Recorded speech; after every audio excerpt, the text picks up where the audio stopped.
जय हिंद दोस्तों, कैसे हैं आप सब लोग। आशा ही कहते हूँ। जैसा कि साथियों आपको पता है कि कल आपका 18 तारीख को जो यूपी पुलिस को लेकर भर्ती टेंडर की प्रक्रिया जो है, जो नोटिस जारी हुआ है ऑफिशियल, तो उसमें जो जानकारी आपको क्या क्या जानकारी मिली है उसके बारे में बता देते हैं। तो उसके बारे में जो आपको जानकारी मिली है, तो कोई स्पेशल अपडेट उसमें ये तो दी नहीं गई है कि आपकी वैकेंसी इस डेट को आ जाएगी। जो सबसे पहले मैं आपको क्लियर करने वाली बात बताता हूँ, लेकिन इस वीडियो में काफ़ी ऐसी चीज़ें हैं जो आप सभी को लास्ट तक जानकारी देखनी चाहिए। तो सभी वीडियो को हमारे भाई शेयर कर दें, चैनल को सब्सक्राइब कर दें, वीडियो को लाइक शेयर करना बिल्कुल ना भूलें। तो दोस्तों, जो टेंडर में कहा गया है कि आपके 25 तारीख तक जो टेंडर की निविदा हैं जो पूर्ण कर ली जाएंगी। मतलब जो भी कंपनी आपकी है वो 25 तारीख तक अपनी निविदा अपना उसमें भाग ले सकती है। तो जो भी कंपनी इसमें लेना चाह रही है भाग, वो अपना उसमें भाग लेंगी। 25 तक आपकी ये पूर्ण प्रक्रिया हो जाएगी। उसके बाद बात आती है कि भर्ती आपकी कितनी है। भर्ती दोस्तों, जैसा कि आपकी 58,000 भर्ती है स्पेशली, तो अब आपकी उसमें 58,000 में आपके रेडियो ऑपरेटर भी रहे, कई तरह की उसमें आपकी भर्ती रहेंगी। जैसा कि आप जान रहे हैं कि 52,000 आपकी इसमें, 31,000 के आसपास सिविल की आपकी भर्ती इसमें, 31 नहीं सॉरी 41,000 के आसपास आपकी इसमें सिविल की भर्ती रहेगी। और उसका 20% आपकी जो है सिविल का ही 20% जो सिविल होती हैं, और उसका ही 20% महिलाओं की होती है, लड़कियों के लिए रहता है 20%। तो यानी 8,000 भर्ती आपकी लड़कियों के लिए रहेगी। और पीएससी की आपके 10 से 12,000 पद आपके पीएससी के इसमें रहेंगे। और बाकी आपकी घुड़सवार की हो गई, फायरमैन आपकी, ये इस तरह की पोस्ट इसमें रहने वाली हैं। तो ये सब प्रक्रिया आपकी इसमें एक साथ ही होने वाली है। और जो इसका देखो, स्पेशली ये नहीं है कि आपके फॉर्म इस डेट में ऑनलाइन होने लगेंगे। इस तरह का एक टेंडर पिछली बार भी जनवरी में जारी हुआ था 2022 में। लेकिन देखो, टेंडर आया है तो कुछ तो मानना ही पड़ेगा कि कुछ खुशी की खबर है। ऐसा तो टेंडर पिछली बार भी 2022 में आया था, लेकिन वो चुनाव को चलते स्थगित हो गया था। शायद मार्च वार्च में चुनाव था, उसके चलने के बाद उस टेंडर में एक ही कंपनी थी जो आपकी टीसीएस, उसी ने भाग लिया था, बाकी कोई कंपनी उसमें भाग नहीं ली थी। तो इस बार ऐसा नहीं है। देखो, जो भी कंपनी है उसमें सामने आएंगे, और जिसके पास भी टेंडर मिलता है तो उसमें साफ साफ कह दिया गया है कि 20 से 25 लाख अभ्यर्थियों के बैठने की उम्मीद रहेगी। तो उस हिसाब से अपनी कार्यप्रणाली जो भी आप अपनी उसको तैयार करके रखें, और उसके समक्ष जो भी हमें चाहिए आप लेकर प्रस्तुत हों, तो उसमें क्लियर हो जाएगी कि कौन कंपनी इसके कराने के लिए जिम्मेदार है।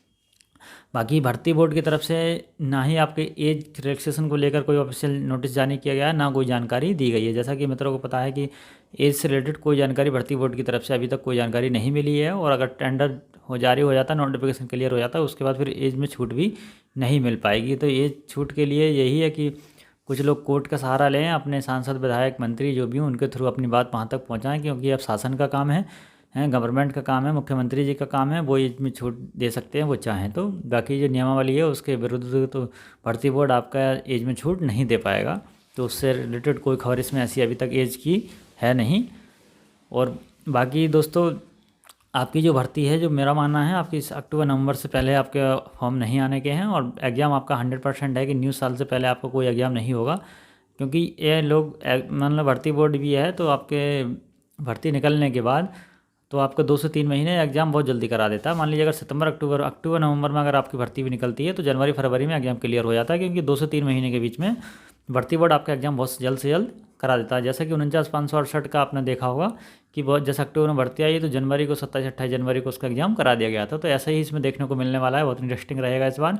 तो जितने भी सभी लोग तैयारी में जुड़े हुए हैं, तो कोई भी पीछे ना हटे इसको लेकर कि देखो भर्ती आ जाएगी और फिर अगर आपकी तैयारी नहीं है तो उसका कोई मतलब नहीं रह जाएगा। तो जितने भी लोग हैं सभी अपने तैयारी को अच्छे से अपने आगे बढ़ाते रहें, क्योंकि भर्ती आपकी पुलिस की भी रहेगी, एसआई की भी आएगी आगे पीछे। चाहे आपकी एसआई की भर्ती उससे 1-2 महीने बाद आ जाए, लेकिन एसआई की भर्ती भी आ जाएगी।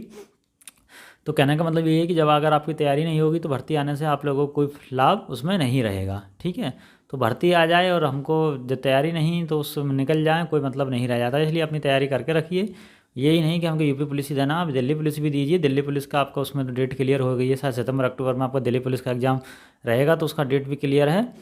तो आप इन चीज़ों में बिल्कुल पीछे ना हटिए, बिल्कुल आप अपनी तैयारी को अच्छे से करते रहिए। मेरा तो यही मानना है कि देखो, सिलेबस में इतना ज़्यादा डिफरेंट किसी भी चीज़ में नहीं रहता। और बाकी जो एक जानकारी हो रहा है, जो आपका एग्जाम होगा वो ऑफलाइन ही होगा, वो इसमें पूर्ण तरीके से क्लियर कर दिया गया नोटिस में। जो नोटिस है वो हम आपको दिखा भी देते हैं। ठीक है, तो वो उसमें आपका पूर्ण तरीके से क्लियर कर दिया गया है, उसमें कोई दिक्कत नहीं है। 4-5 पेजों का वो नोटिस है, पूरा पढ़ने का, उसमें आपको कोई मतलब नहीं है। जो जानकारी वही हम आपको बता रहे हैं कि आपका ऑफलाइन एग्जाम होगा, DVPST होगा आपका। ठीक है, DV डॉक्यूमेंट्स वेरिफिकेशन होगा, PST फिजिकल स्टैंडर्ड टेस्ट होगा, फिर आपका मेडिकल होगा। ठीक है, बस यही आपकी इसमें प्रक्रिया रहती है। बाकी और आपको कोई इसमें दिक्कत नहीं है, आप अच्छे से तैयारी कीजिए दोस्तों। जो भी जानकारी है, अगर आप किसी भी टॉपिक पे चाहते हैं तो आप कमेंट जरूर करिए। और बात रही आपके डॉक्यूमेंट्स की, तो डॉक्यूमेंट्स देखिए अभी बनवाने का आपका कोई मतलब नहीं बनता है। जब तक आपका जैसे नोटिफिकेशन जारी हो जाए तुरंत आप डॉक्यूमेंट्स बनवा सकते हैं। डॉक्यूमेंट्स में कोई दिक्कत नहीं आती है।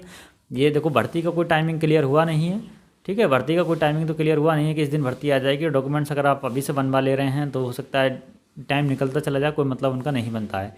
अगर आपको बनवाने हैं कोई दिक्कत नहीं है, उसमें देखो जो चीज़ें रखी रहती हैं उसमें कोई इशू नहीं होता, लेकिन डॉक्यूमेंट्स बन जाते हैं, इसलिए मैं आपको सजेशन नहीं करूँगा ज़्यादा। और बस मेरा यही कहना है कि आप लोग तैयारी कीजिए बस अच्छे से। अगर कहीं भी कोई दिक्कत है तो आप कमेंट में शेयर कीजिए, आपको स्पष्ट जवाब उसका मिल जाएगा। तैयारी करते रहिए, हंसते रहिए, मुस्कुराते रहिए। इसी के साथ वीडियो को समाप्त करते हैं। Thanks for watching.